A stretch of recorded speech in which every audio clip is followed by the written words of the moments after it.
Yeah. Yeah.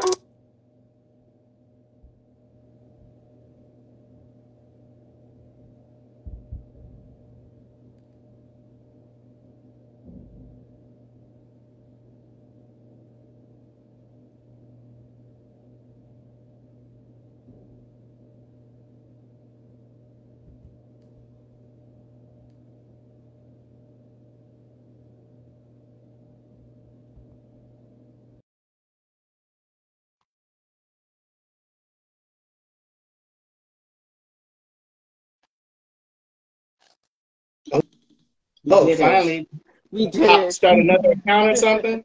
No, you know what? I didn't want my phone to ring, so I put it on Do Not Disturb.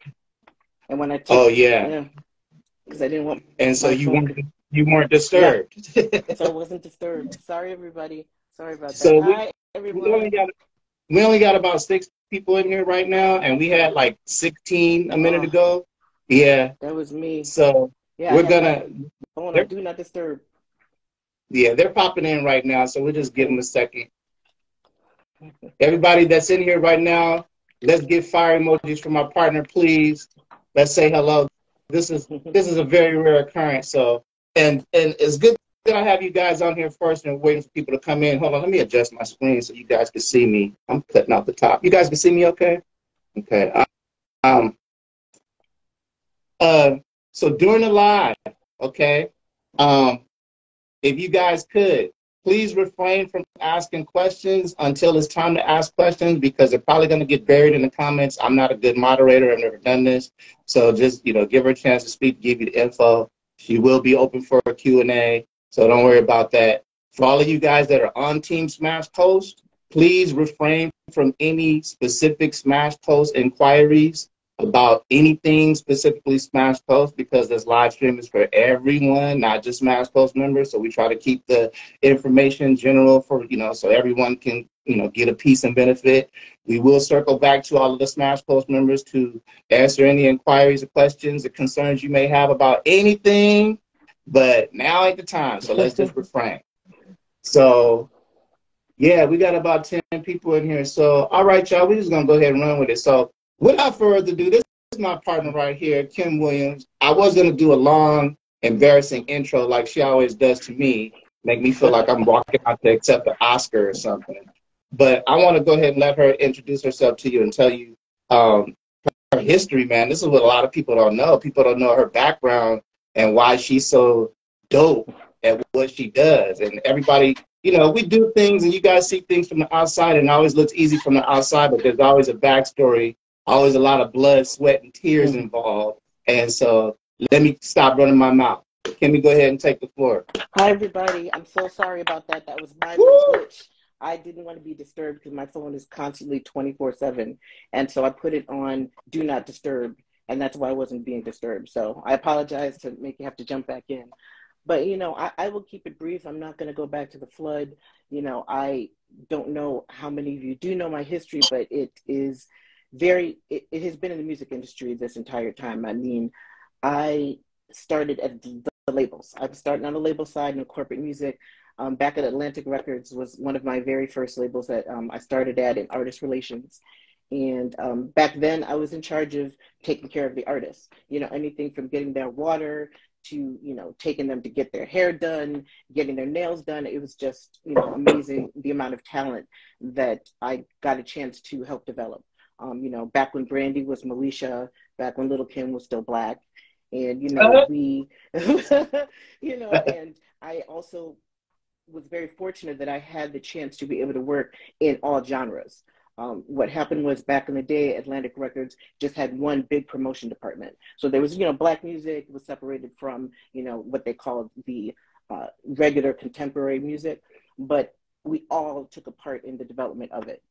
So I started out watching artists really, really get a lot of shine and reach the heights, but then I also saw them drop to the bottom. Because sometimes these record labels, I got into the game when the 360 deal started. I don't know if you know what that means, but 360 means that the labels, they own you. You get a big, huge chunk of money up front, but if you don't deliver, if your sales are not good, you get shelved, they own your masters, and you are, sitting there right back where you started from. Or if you're lucky enough to be the 1%, like a little bitty group, I don't know if you've heard of them, TLC, you know, they were the #1 R&B group of all time, ended up bankrupt. How in the world did this happen? And I watched over the years mismanagement of artists not understanding that there's a business side. You know, there's the glamorous side. You know, everybody wants to be Beyonce, you know, but everybody doesn't understand that the guy who wrote Beyonce's song is almost rich, or if not richer as Beyonce, yet he can go to Whole Foods if he wants without getting bombarded. You know, so, you know. How long have you working at the labels? I went from label to label for about 5 or 6 years. I started at Atlantic, then I started the gospel music division over at Sony Music Group. Oh, wow. And yes, then I moved on to work with Sylvia Rowan from Elektra Records. Yes, that was very, very interesting. My favorite story from Elektra Records, Busta Rhymes was one of our artists, and he was supposed to go on tour to Japan. We partied all night before, the day before he was supposed to leave, and he's at the airport trying to get on the plane with no passport. And they called me at 3 o'clock in the morning. He's trying to get on the plane. I'm like, well, where's his ID? And he was trying to get on the plane with a CD.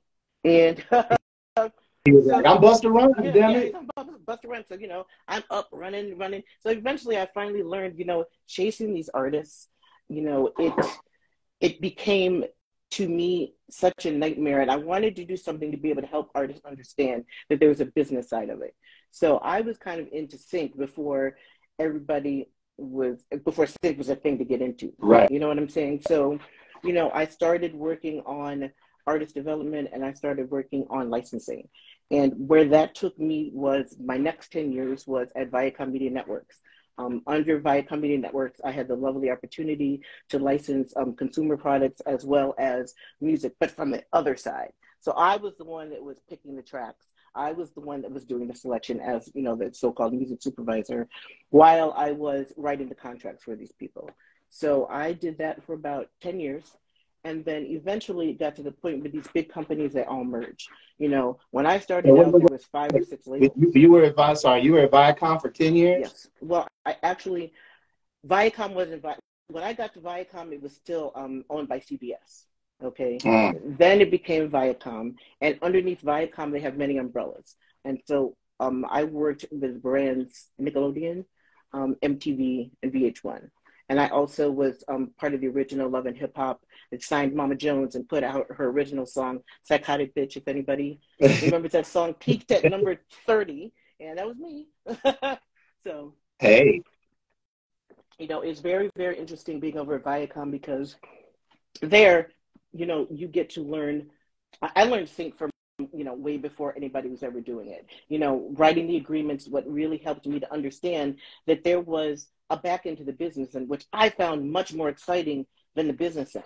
You know, what I do is legal, administrative assisting when I was at Viacom. And what that meant was I was the person that took the contracts and read each line by line, rote by rote, and had to fill out all the Excel spreadsheets, which is so exciting, so glamorous to me, because I like money. Okay. So right. The one thing that really, really excited me was the chance to be able to do this myself, because I saw all these companies merging. People were getting laid off right and left.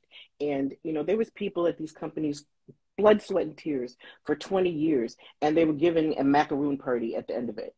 And I decided, you know, hey, look, I'm going to gather all of my contacts, gather all of my network that I have done, and I'm going to go out here, and I'm going to go out and start licensing, signing people and licensing music. I had no idea what I was going to do, but I just knew that, hey, listen, I've got all this background, I've got all these contacts, and if I continue to nurture my relationships, it's going to develop me.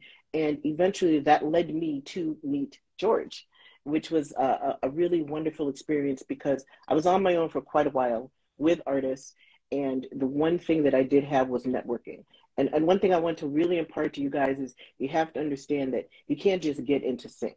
You know, you can go and take the courses, learn how to master what it is, but then there's the business end of it. Because you want to be able to make sure that your music is going to be handled by somebody so that you can be the creators. And the beauty of the partnership that George and I have built, and what we've built here with Smash Coast, is that we allow the creators to create. You see what I'm saying? George handles the creative side of things. I handle all things admin, and it's about the relationships. The way that you're going to get far, because, we would love for you to stay with us forever, be with us forever. But our goal is to be able to help you to understand that sync is a mindset. It's not just about getting your beats on TV. It's about being able to understand that, what you're creating is going to be able to have many ways to generate revenue. One song could have 10 different facets. It could be sync licensing. We're a non-exclusive company. You're able to take that title, your original title, and pitch it yourself, license it yourself, while allowing us to be the engine in your car. You don't want to hear us, okay? But you know that we are working underneath the hood.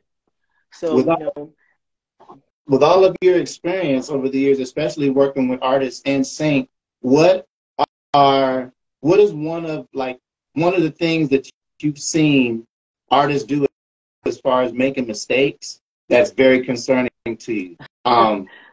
I know that could be a long list, but you and I have been discussing a few things lately, so yes. You can go ahead and... my one thing is approach.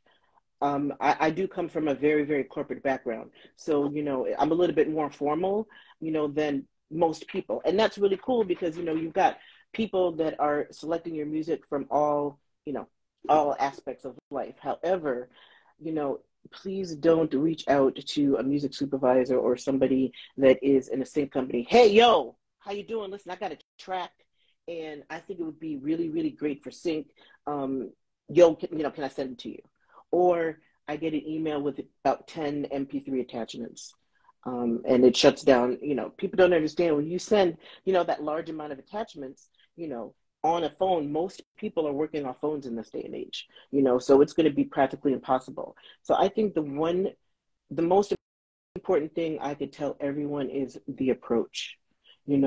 Do your research and find out who it is that you're reaching out to. It's so funny, George mentioned a couple of weeks ago in the live about making sure that you know where you're putting your music and whose hands you're putting it in. A few people got pitched to us that were already signed to us, and it was those people that did not research what it was that Smash Coast was or what Smash Coast did. You guys are more than welcome, to not exclusively pitch your music as much as you want. You don't want too many cooks in your kitchen, 2, 3, 4 representations is just fine because people sometimes hit up the same, courses. But you have to remember that doing your research and just taking time a little bit out of your day to make sure that your metadata is up to date, to make sure that you know who you're reaching out to make sure that you're continuously nurturing these relationships. I'm not saying hit people every week, but, once every 6 weeks, to develop your own relationships. Which brings me to, I think that approach and nurturing relationships that's the key that has given me longevity in this business, to be able to get George and I and everybody that's, with us in Smash Coast to that next level. So what do you see? Oh, this is a full-blown interview now. We're both getting our skills up. We're practicing in front of y'all for our upcoming TV show we're probably going to have. What do you see as one of the most significant needs right now in music? Have you noticed anything trending? I know we have specific needs right now. Well, post-pandemic, when we came out of that, the shift had changed. Everybody before the pandemic was really, really, into those trap beats. Everybody wanted trap. It was morose, blah, blah, blah. And everybody wanted songs of, what was going on during that era. As soon as we came out of the pandemic, the tide turned. Everybody wanted still that, that urban sound, but they wanted more upbeat, happy, the pop and the urban kind of, they've been crossing over, but it really, really crossed over afterwards. And the trend is upbeat. They want something positive, female empowerment. They want to hear women's voices. They want to see more producers. Like, I'm so excited about the amount of women producers that I see popping up. It just really thrills me because, I came from a world of all dudes. When I go home to visit my family, I have to watch my mouth because, I'm in the studio, with 20 guys and I'm the only female. And then I leave and I go home with a potty mouth. So, it's so that's really exciting me. So the trends, I think, is women empowerment, upbeat, positive, you know, dancey songs. You know, people love a good ballad every now and then, but you know, we don't get requests for that. You know, the power ballads are, especially in movies, TV, films, they're going to go to, you know, the power ballad artists. You know, but sometimes when they want Beyonce and they can't get her, then they come to us and we'll give her Beyonce. You see what I'm saying? And it'll help. You know what I'm saying? Like Good drop the B. Right. You know, and that's, you know, that's what we do to move things along. So, you know, that's what I see trending right now. And then, you know, I'm always screaming for holiday music. Reimagined covers of Public Domain. Oh my gosh. That is just, there's so much, a plethora of music that's sitting there that does not need to be cleared or licensed, that somebody can go in and just reimagine, especially for holiday, because it would just be amazing for these people to be able to have a holiday place to go to. And I almost went to Smash Coast. I had to pull myself back. I want to try to stay very, very general, but that is something that is trending big time because they do Christmas in July. You know, that's a real thing, you know, and already department stores are already starting, you know, to reach out, you know, in a slow way. As everybody knows, you know, Hollywood is on strike. The writers are on strike right now. So shows aren't taking in new music, but they're going to, you know, the wheels don't stop. So that's what's trending. That's what I say. Instrumentals, you know, are not really, you know, George and I came out, you know, when there was nobody in the game. You know what I'm saying? So that, I'm not saying it's dried up. It isn't by any means, but where things are going is full songs, especially if you want to be in advertising. And advertising is, you know, without being long-winded, I'm not trying to cut her off or anything, but one of the things that I see that I consider to be an issue with you guys, not you guys in particular, but with indie artists and producers, when they're approaching synchronization, is that you guys were already making music in the first place. You know, 9 times out of 10, you were trying to get on the radio or trying to blow up, you know, your streams or whatever. So you're making music from the heart. You're making music that you know, it sounds popular, and music that, you know, from your personal experience and this and that. And that's not a bad thing at all. You guys pitch this music. Sometimes this music gets played, sometimes it doesn't. You should always pitch that music. But what I see is that there's a lot of people ignoring the fact that sync is a self-contained industry, and not enough of you are creating music specifically for it. You're making the music that you want to make, and then you're pitching it and then hoping that it gets placed. If you're an indie artist, I understand that. But even as an indie artist, you guys are putting out singles and trying to blow up your popularity. Go ahead and do a holiday EP. It's like Kim said, you can do reimagined holiday songs where they're totally royalty free. Like, you can just do them and make them any way you want to. They don't have to sound like standards. They can sound like your style, you know, whatever you can bring to the table. But it's a segment that's just largely ignored by you guys.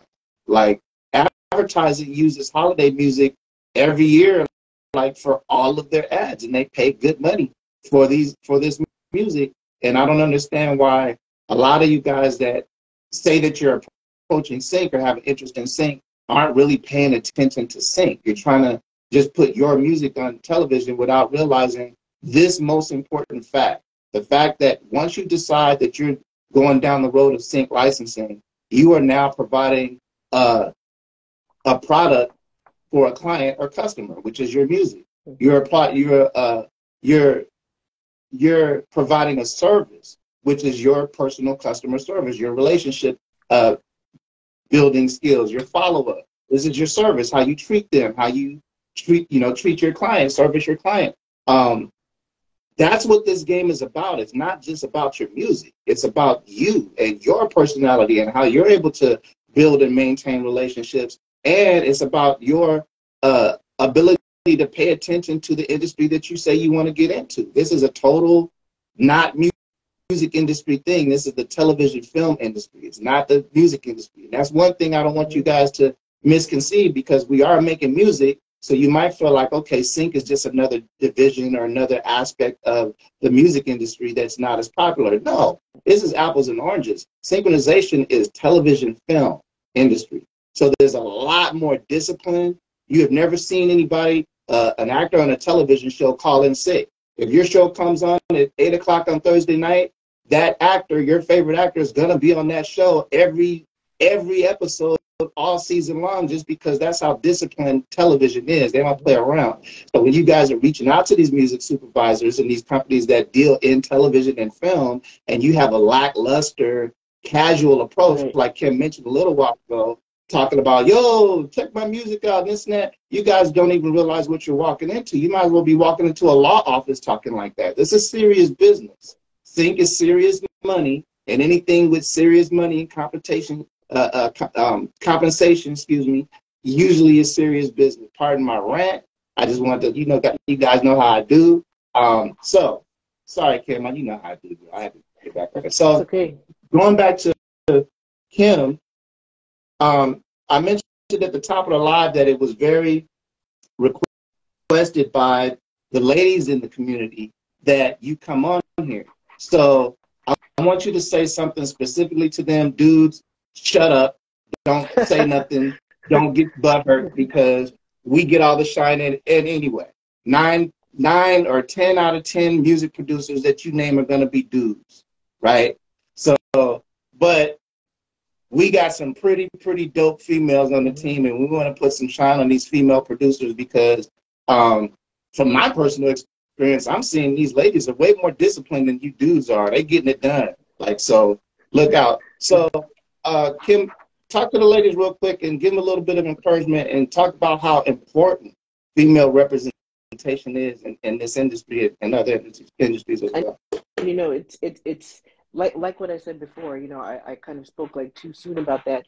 It really excites me the amount of lady producers and female composers that are cropping up that are very, very talented. I mean, I can't name three. You know, throw in the comments. You know, who can you think of that's the most prominent female lady producer? Of course, Missy. Okay, who else besides Missy? You know, but the point I'm saying is, Missy wrote for commercial release. There are not females in the sync space that create specifically for sync that I can think of maybe 20 that are composers, actual composers. And I'm not talking about folks like me that are pitching music, which is also, you know, very few far between. You know, I've got double whammy, you know, female and African American trying to navigate Hollywood. You know, it's, you know, I'm like a fish, you know, almost out of water, but, you know, it's called experience and it's called relationships, you know, and that is, you know, ladies, I think that what we can bring to the table and that what we are bringing to the table is our voice. Like I say, the pandemic was over and people wanted female empowerment. People wanted women they wanted to hear their voices. You know, this thing, you know, I don't mean to be political, but you know, the abortion rights and you know, women's rights and the pink hats and all this and that. You know, there's it used to be back in the day you had a lot of fabulous voices in female vocalists, but who are the writers? Who are the ones that are behind the scenes? You know what I'm saying? So all I encourage you to do, ladies, is, you know, we have to work 10 times harder, you know, to be able to get to the level that we want to achieve. And, you know, I have always tried to be an inspiration, you know, that no matter how old you are, no matter what kind of job that you've had before, if you've got the talent and you've got the mindset and you've got the heart to get into something, you know, you're not going to get a placement like right away. You know, sometimes people jump in the game and they get a $30,000 placement, you know, their first weekend. You know, it's all about if your music happens to fit the particular scene. You see what I'm saying? You know, because there's one shot and there's 20,000 people that are probably submitting. Maybe not, I'm exaggerating. But, you know, there's one spot and there's 100 people that are submitting for that. Why is your track going to be picked above everyone else's? You know, yes, you got to grab them in that first 10 to 20 seconds, but it's also, they're going to take a look at the approach. They're going to take a look to make sure that you've sent them everything that you asked, and they're going to make sure that you have comprehension in the brief. You know, sometimes, you know, I get I send out briefs, and I never usually change the words from that I get from my producer. And people will still ask me the same question that's right there, you know, in the email. Yeah. And don't get mad, man, but the ladies are always on point. Always on point. I don't know why it is, especially our Smash Coast girls. So shout out to the Smash Coast female producers. But, you know, the only thing I can say, ladies, is just, you know, you have to work just as hard as the next one in order to be able to be in sync. And it's discipline. But, you know, that's for men as well. But I'm just proud to be able to be a singular voice, because I'm not quite sure of how many sync companies are out there that are boutique, like George and myself, you know, that are female run. So not many. So it should be words of encouragement for those of you females out there that are doing music. It's difficult, you know, but what isn't difficult? She mentioned that after the pandemic, they were talking about, you know, there was a high need for female empowerment records. That hasn't gone down at all. I think that's going to just keep trending up, because generally in sync, there's a lot of success with mid to up tempo, feel good, popular records, you know, feel good, like club stuff. And female empowerment is positive. So anywhere from Lizzo to Meg Thee Stallion, only with, you know, clean versions, please. Thank you. Any way that you are empowering other females with your lyricism is definitely needed in the game. And trust me, this is the age of the music supervisor and the sync company really wanting to participate in blowing up the indie. Mm-hmm. So if you check all those boxes, if you are a female composer or music producer and you do stuff specifically for sync, there's some value there. There's going to be some companies that want to, especially if you're good at what you do, because what Kim said, hate to tell you guys, all you dudes out there, these women are way more disciplined than y'all, man. And I'm kind of guessing, you know, I'm not a woman, but I'm kind of guessing because, like, the women, you know, and I'm not trying to sound chauvinistic or stereotype, but from what my observation is, the women are like running households, like they're raising children. They have, not that the guys aren't, but like I see a lot of guys, you know, that are on the team that, you know, you have a lot of time to make beats. And then the women that are on the team, they're like, okay, I'll get to it when I get done with my grandbabies, or when I get done, you know, with McNeil. I got to take care of my family, and I'll get, you know, so I hear more and more of this over and over. And so I'm feeling like their lives are a little bit more structured, and it translates when it comes to handling business. You know, things got to be done. Like, babies got to eat, babies got to eat. Can't nobody go to bed hungry, you know. And so it's kind of that mentality I'm seeing with the women. The women are like, they putting it in here, man. So not trying to make it a competition at all. If anything, I'm trying to let you guys know to be supportive. Y'all don't really support each other that much, but when you see one of these women out here doing it, fire emojis, man. Hit that like button. Support them, you know, because whatever your journey is in this music synchronization or music industry, however your journey's going, I can guarantee you that it's going rougher for them than for you, just because they're females in the space. You know, not saying, you know, pity them or nothing like that, but you guys hear what I'm saying, man. It's like, it's very rare. So shout out to the people, you know, on the squad, lady producer especially. She's super, super dope. Actually, she's one of the people that are very adamant about getting those briefs right and following instructions. So we love her for that. We actually got her working on some really great brief opportunities right now, trying to get that bag for them grandbabies. So, okay, Kim. I guess I'm open for questions. I mean, I can't see the questions coming across the bottom. So if you want to open it up for questions, I'll tell you. Okay, so let's go ahead and open up a Q&A real quick. I was going to just keep interviewing you. I'm digging this. I might have to get me a set like the Tonight Show or something. It's like the solar eclipse. I'll be back in another 6 months. Christine Stern, she's another one. Very adamant about staying up on her business, man. Shout out to Christine, Team Smash Coast. So we're opening up the Q&A for Kim right now. If you guys don't have no questions for her, man,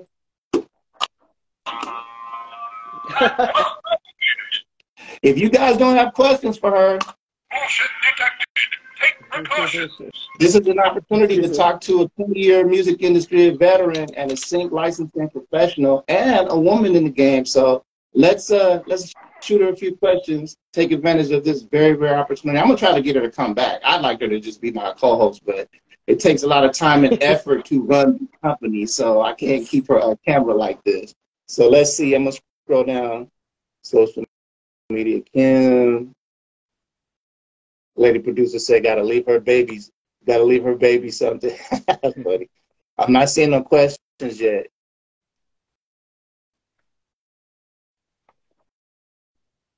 Okay, so I got 2 kids. So type of motivation. Come on, y'all. Let's put some questions down here. Maybe I covered it all. I mean, if there's no more questions, I mean, we can. Everybody knows everything. Hmm? They know everything about sync. Yeah, and I'm sarcastic. Hold on. I'm just trying to think. I mean, the only other jewels, that I can drop is, from, my personal experience in regards to all the explosion of the sync all of a sudden. I've just been watching it, over the past few months. Everyone is. One of the things that I get hit up on my LinkedIn all the time is, "Hi, I'm really interested in getting into sync. How do I get into Smash Coast?" And that is an exciting thing for me because back in the day, I used to reach out to people when I was first starting out to ask them to mentor, etc. But it was a different approach, of course, that I did. But it's not annoying. Like, how do you get into sync when people reach out? But it's like, my profile is right there, please read. It clearly states, full songs only, please don't send in MP3s, blah, blah, blah. And I get MP3s like all the time. And it's just, I love the fact that sync has really, really exploded. And I don't knock anybody's hustle. I believe that there is opportunity for everybody, and my focus is really trying to take our team and to help give those of you who want to get into sync the right motivation and the mindset. Because I've had people join Smash Coast and in 3 months they quit because they hadn't gotten a placement yet, or they get a placement and it airs on the TV and then 3 days later they're like, "Well, how come I didn't get paid yet?"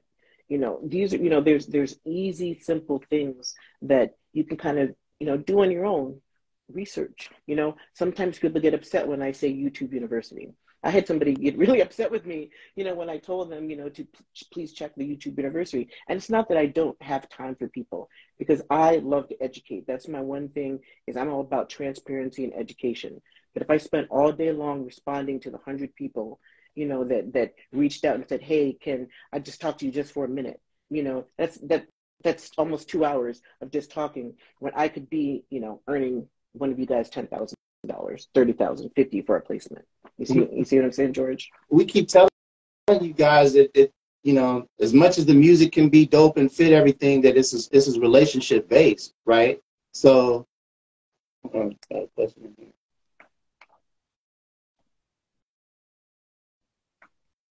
that's a huge part of it, being able to put these relationships together, keep the relationships over a period of time. And part of that is being able to follow directions. If you can't follow directions, there's no way you're going to be able to build a working relationship with the person.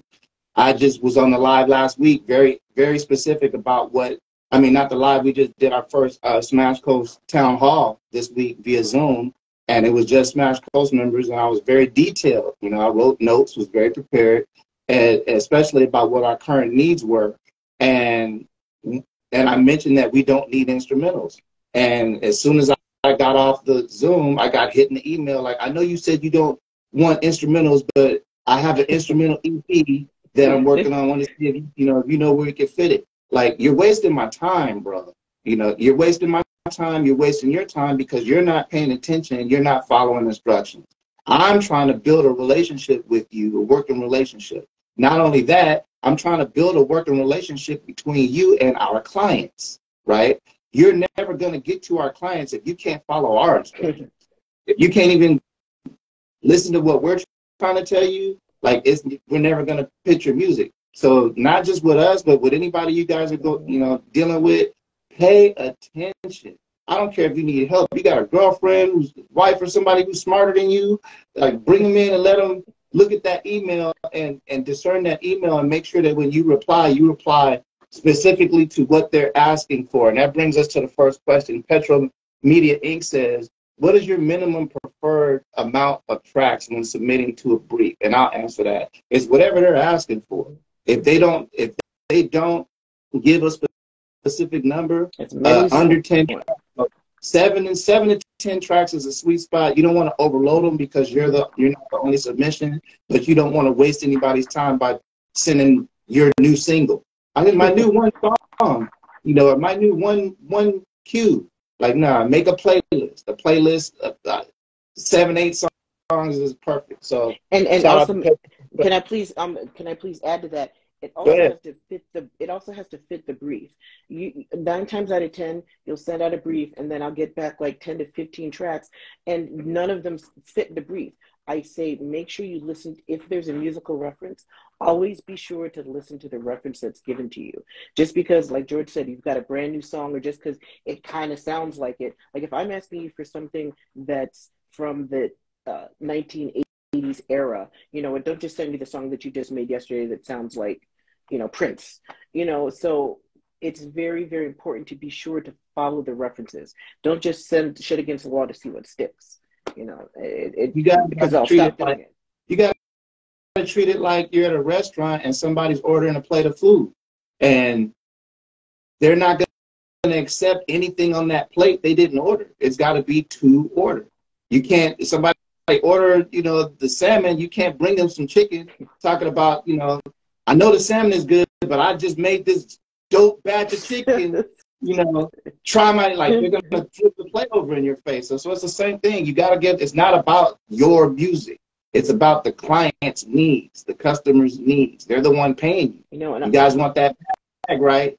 So give them what they want. And a lot of people, great answer. Yeah, great comment. People talk about, artist integrity. When people write lyrics to a song, and if it's going for sync and someone says, hey, listen, we can't use this because, we don't want to be referenced, there's a legal issue, etc., and you don't want to change those words, then why are you submitting the song for sync? If it's a song is that personal to you that you feel that your integrity is going to be compromised, then you keep it for you. Release it on a DSP.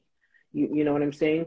If producers are supposed to produce, that's the name of the game. And if we're asked to give a clean song and you need to change the lyrics, you can't be offended because that is what the client wants. We're here to provide a service. If that song is that personal to you, put it out there, CD Baby, any DSP that you want to, and hold that personal to you. But it stepping on your integrity, then this is not the right game for you. Okay? Exactly. So Sundays Music, what's up, son? How you doing, lady? She says, specifically to Kim, can you talk a little more about branding when it comes to sync? And that's very, very interesting because just yesterday I was speaking with George about, the fact that rather than sending out playlists, we're going to start to put out artist playlists. You see, because each one of you is a brand. George has mentioned many, many weeks about your social media. When we're pitching you or anybody's pitching you to, like, say, a Procter or Gamble or one of these big advertising companies, the first thing they're going to do is go to your social media page. You see, you are a brand. When they look at you, they need to see what you're about. Are you a piano player? Are you a vocalist? Do you play the flute also? Or are you just, strictly a percussionist? Branding in this industry is very, very important when it comes to ads, because ads want to be able to attach themselves to the next up and coming thing. If your social media is all over the place, you're making out with your boyfriend, and all you see is tongues, and then the next day you're like, yeah. And then here's my new single. The next day, it's not helping to identify your brand to who you want to pitch it to. So I feel that you artists out there that are recording artists that want to be in front of the scenes, that want to be out there touring, etc., it's very important that you figure out who you are and make sure that when somebody goes to social media, they know who you are. We consider Smash, Smash Coast is a brand, and Dope. yeah, Smash Coast is a dope brand. So the best advice that I can give you, especially depending upon if you want to go towards that ad space, is to really look at your social media, really look at what you are saying to Procter and Gamble. Really like a lot of people want to be on a Clairol box, but is your hair jacked up? Do you represent the ideals? Do you go to the website and read their mission statement? And try to figure out, okay, do I align with what their values are? I really would love to be, work for Chickaphil, but do I align with Chickaphil's values before I start having them research me or before I start pitching my music? So that's my answer. When you guys are watching television and a commercial comes on, that 30-second commercial comes on, the commercial is a brand, and it's 30 straight seconds of them talking about that brand or that product and nothing else. They stay on topic for 30 full seconds. Your social media is a never-ending commercial ad promoting who you are and what you do. It's a commercial that doesn't go off. Okay, it's not just 30 seconds, it's 24 hours a day. So it should be doing the same thing. If you are a service and your music is your product, then that's what the public should be seeing 24/7 every time they go to it. I know that things come up, there's trending topics that we think are funny, amusing, we want to participate, and I'm not saying every once in a while it's harmful to do that, because it is social media. Right? But at the same time, when you go to go to Coca-Cola's IG, go to Target's IG, go to Taco Bell's IG, and see if they're slipping in some personal stuff in there. Nah, they're staying on topic. Everything is pretty much about their brand and about their brand. You want to work with brands like this. You want to be on that level. You don't want to be where you are right now forever. And it all starts with your social media presence. You guys are doing what you're supposed to do in the background. You're doing the due diligence. You're learning your skills. You're studying. You're being proactive. But you guys are being looked at times. You guys don't even realize when you're being looked at. The need for music is so constant that these companies are constantly looking for reliable sources of music. Not just the music, but reliable sources of the music. So once they find you and they know your music is good, then that's when all of these jewels and keys of knowledge come in, and your great relationship building skills, because you want to be in the bed with them long term. You don't want to just, okay, I got a placement with them and then you guys aren't talking anymore. It's a relationship game. So great lady producer says, how can we prepare for social media presence? I think we already went over that. Look at your social media, compare it to successful social media pages, and see what they're doing. But the main thing, without getting too deep into it, is just to stay on topic. If you're a music producer, be a music producer all the time. If you're a singer, be a singer all the time. You don't know how many times I've gone onto someone's page, or someone has even hit me in the DM. Someone hit me in the DM about a week ago and asked me, it was a producer, just random as hell too. And this is another casual approach thing that kind of like I wasn't feeling. But they hit me in the DM and was like, yo, want to collab? No introduction or nothing. And so I ignored it, deleted it. And then they hit me the next day, yo, fam, want to collab? Right? And I'm like, why would somebody just be not introduce themselves and just ask if I want to collaborate with them? So out of curiosity, I went to their page. Do you know that I scrolled until my knuckles bled and there was no music on his page? And I'm left bewildered, like, what the hell are we collabing on? Like, what are you talking about? Like, so there was no way for me to even, figure out what the hell he did by looking at his social media. It was a bunch of random pictures, photographs of him standing by fences and him and kids and just random stuff, man. So not only did I delete that, I blocked it. So I'm never going to see a message from him because I don't want my time wasted. And that's the moral of the story, boys and girls. Don't waste anybody's time. You know what I'm saying? Don't waste your own. And, to further what he said a moment ago, unless you're going to have a business page and a personal page, my page is like a little bit blended as well. You'll never see me rolling around on a beach in a bikini, but every now and then, you go to a concert, you go out to dinner with friends, something that's very significant. I mean, you can pepper, I believe, if you are, but I'm not trying to be a singer. So I'm not out there trying to brand myself as a vocalist or a composer, so, don't take what he says, so literally. We do have separate business pages from our personal IGs. So, lady producer, to answer your question, just make sure, no one's saying don't post pictures of your kids, on the holidays. It's just, when companies are going to look for you, and if you feel that you really want to post the personal things that you don't want Procter and Gamble to see, then make yourself a business page and a personal page.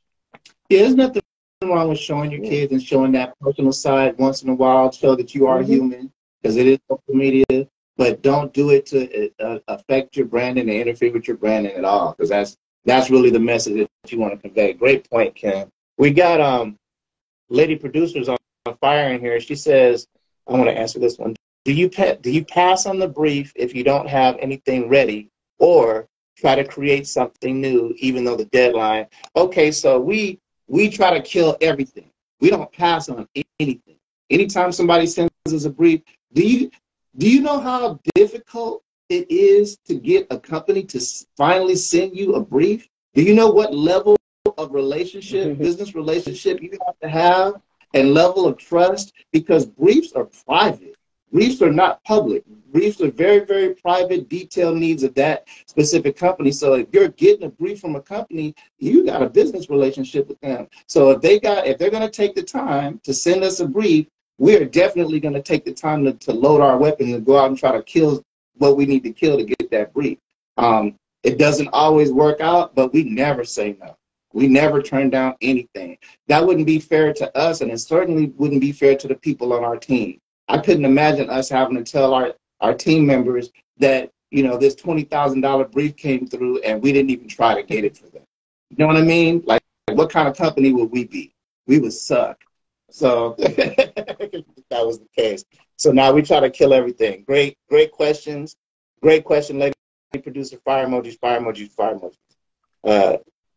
Shy Maxwell, what's up, man? Don't see you in here much. Shy. Hi, Shy. Up in here, veteran Smash Coast. Very, very dope artist. If you're not following him, go follow him. My brother's very, very, very dope. I've started to work with female artists consistently. However, they aren't in Smash Coast. But I do believe they can deliver, especially for women empowerment. I'll answer. So how does that work? So, yeah, people that aren't on the team, and you're submitting people that are on the team, go, Kim, go. Matter of fact, I'll be right back. Go. So, people that aren't on the team, if you collaborate with somebody that's outside of Smash Coast, of course, you have to make sure. Let's forget Smash Coast. If you collaborate with somebody, you have to make sure you at least have even splits that they're in the PRO. And then you also want to, I can't remember the rest of the question. Hold on.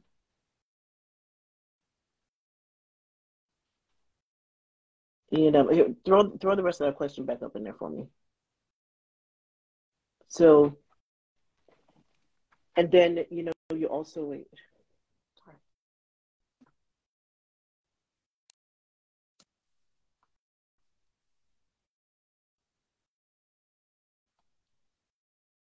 Oh, okay.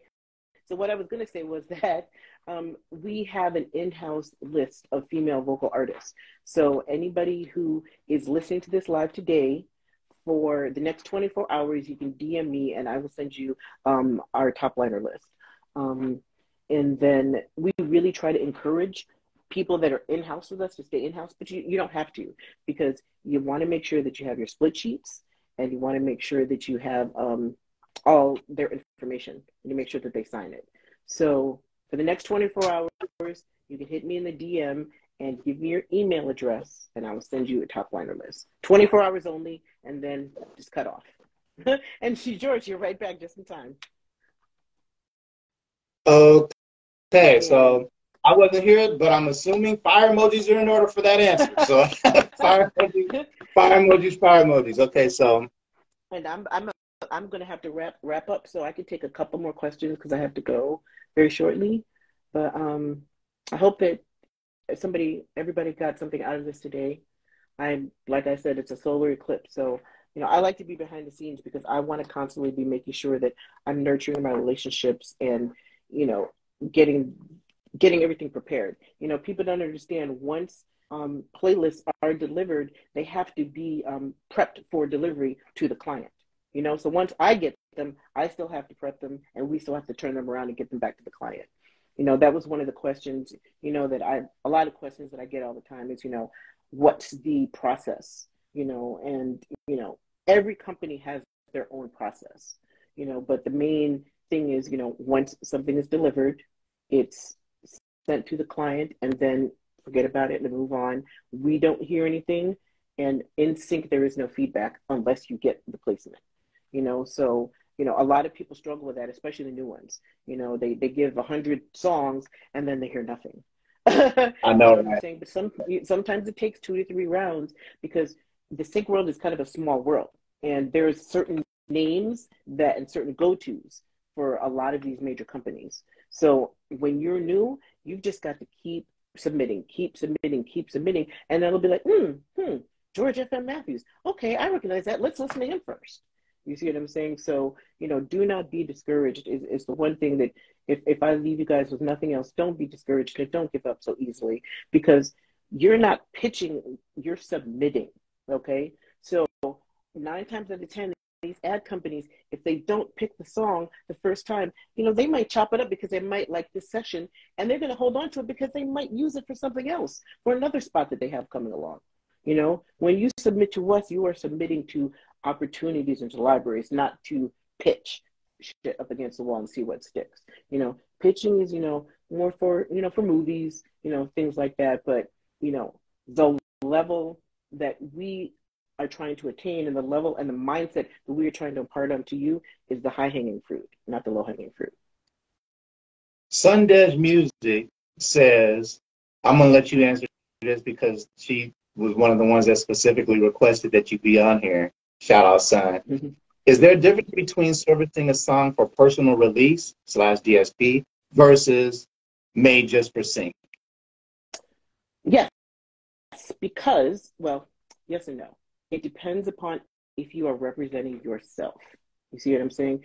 If you want to take a song and you want to release it, more power to you.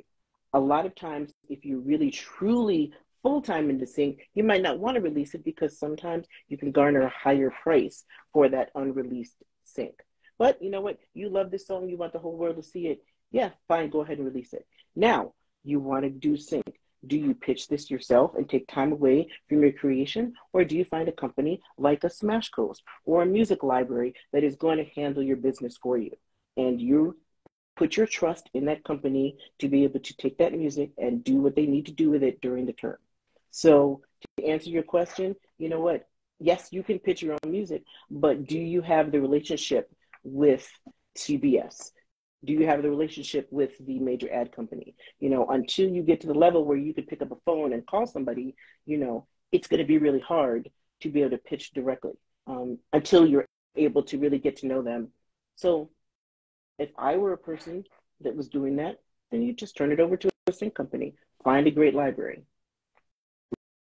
Right, and on our end, it as long, like she said, as long as your music is indie, it's not represented by anybody but you, then no, it doesn't make us any difference as far as how we get it out there to the clients. Like, you can have it out there. As a matter of fact, if you're an indie artist, we encourage you to have your music out there, because we keep telling you guys, these companies, these music supervisors want to be part of your blow up.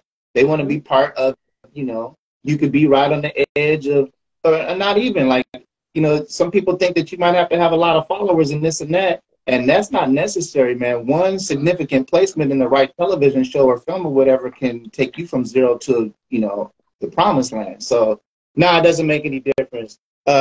Lady, great question. Great question. Fire emojis. Lady, we're only going to take a couple more real quick. Let's see. Lady producer says, any good organizations for females to be a part of? We're going to come back to that because I know we're not prepared for. I'm we don't have check out Women in Music on LinkedIn, Lady producer.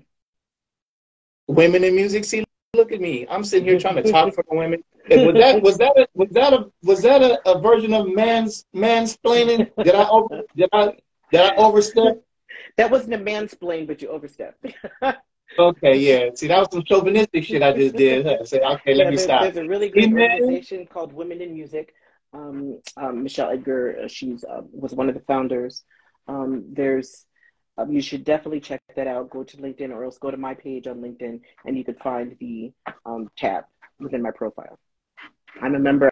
I've been a member for 15, 20 years. They have really great events for women. New York and, of course, Los Angeles are the two hubs, but they try to do smaller cities, in between. They're always at Nashville. So it's free to join.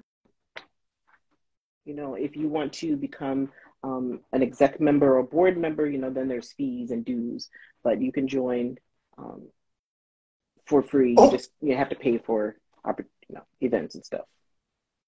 I didn't mean to laugh. I just saw a question. I want to answer this one. Sagara Productions says, a library I'm with is taking 50 to 75% of my writer share per placement. During the initial meeting, I was told it would be, quote unquote, a piece.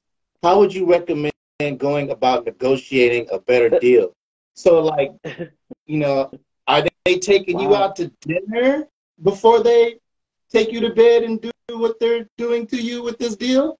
Because what I would do is I would look at the term and look at your whatever you signed, or if you didn't sign it and you just pressed a button or something, I would go look at the terms on how to get out, because sometimes these deals, you can have a 30-day out clause, but you have to make sure that you do it before the end of the term and they automatically renew. So just look at the terms and conditions on whatever it was that you signed or whatever you elected to join, if you joined something online. That's the best thing I can do, because the way you can't negotiate until you get near the end of the term, and it depends on how well you did with that particular library. That's just the craziest thing ever, man. They're not even supposed to be doing that. So they're taking 50 to 75%, 75%. Jesus Christ, man. That's what, yeah. Of every placement. Okay, so look, we frown on even sharing the writer share, but there are instances where we have to, because we're a music publisher. So if an opportunity comes for a placement and our choice is to cut ourselves in for a small piece, we never cut our, what do we do? I think the most we've ever done is 20%, and of the writer share, and leave 80%. And that's just so we can get some compensation for getting a placement. Yeah. And it's in those situations, it's either we do that or we don't get the placement. We got to turn it down, because we can't just get you guys a placement and then Smash Coast get nothing. But these are rare occurrences where we do that, and then we always do it with the permission of the creator. Like we let them know, hey, this is a situation. There's the money on the table. Do you guys want to opt in and do this?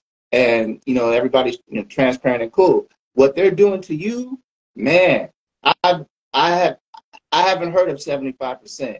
We're 20 years in the game. I have never heard of nobody taking 75%. No. What do you get? Are they giving $100,000 placements or what? Well, it's a really good lesson in people jumping in.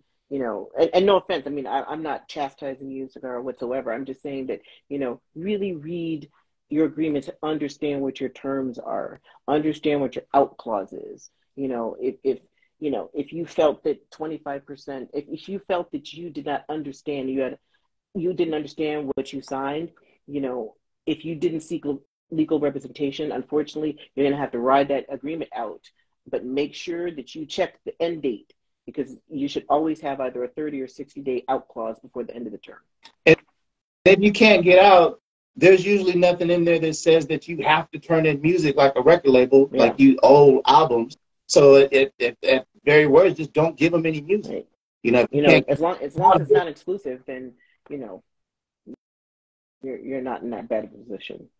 Ooh, it's getting grimy out here. It's getting grimy out here. I'm going to unfortunately have to take one more question, and then that's going to be it for us. I'm going to scroll down. Y'all can continue on. And if there's no more questions, I just want to say that this was very scary. But You knocked it out No, the park, you know? thank you, thank you. I don't go live at all. I really like to be behind the scenes, so I felt very comfortable because at least I don't have anybody looking at me.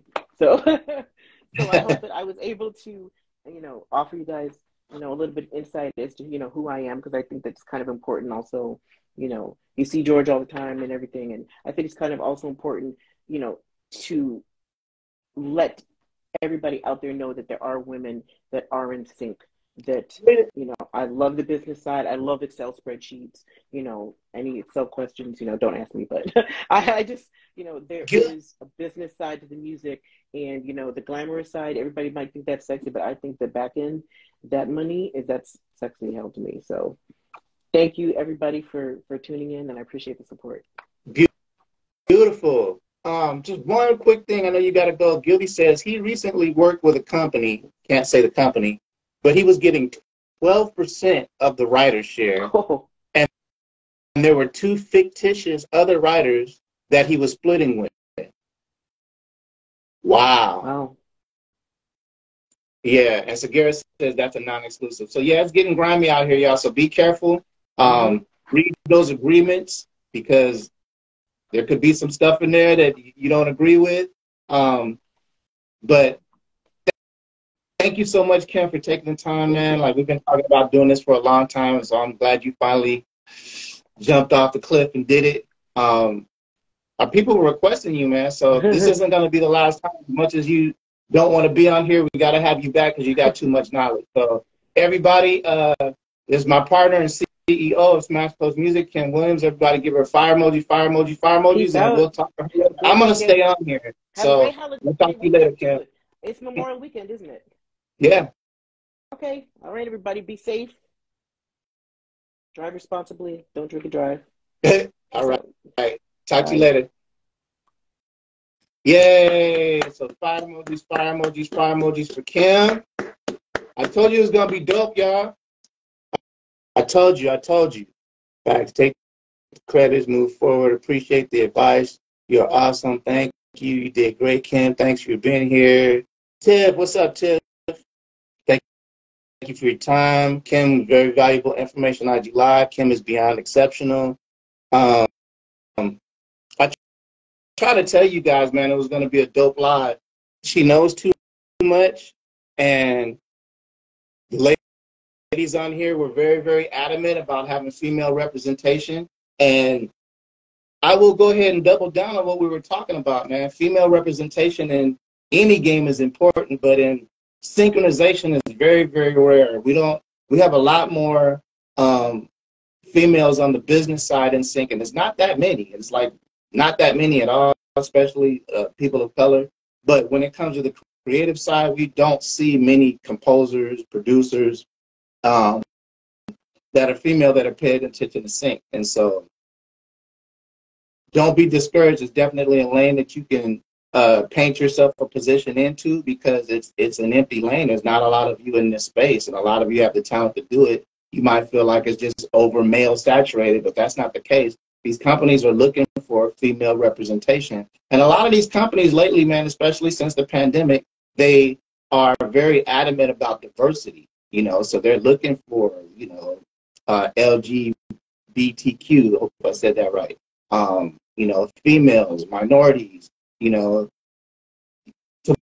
bolster their diversity teams in their companies. And so just go for it, man. Don't be discouraged. I know there's not a lot of you out there, but that just means that there's a lot of room for you out there. So shout out to Kim, man. I appreciate her to death. And she appreciates you guys. So that was it. Like I usually had a regular, itinerary to talk to you guys, but today was really about her coming on here and letting you know her background and where she's coming from and how she sees the industry. And so we're going to have to do a part 2 of that, because she actually had to go. Running the business is very tedious. So that's what's up. I'm here right now. I'll take a quick Q&A. I don't know if we finished the wins for the week, but I'm sure you guys did some dope stuff since last Friday. So you guys want to pop a couple wins? We can celebrate each other real quick before we get out of here. It is a holiday week, and I know you guys got plans. People out there barbecuing and whatever. So I'm looking at the bottom of the scroll right here to see if there's any questions. I'm going to open up a Q&A real quick. And anything. We can talk about Smash Codes. We can talk about Sync. Talk about whatever. Talk about AI. AI was crazy this week.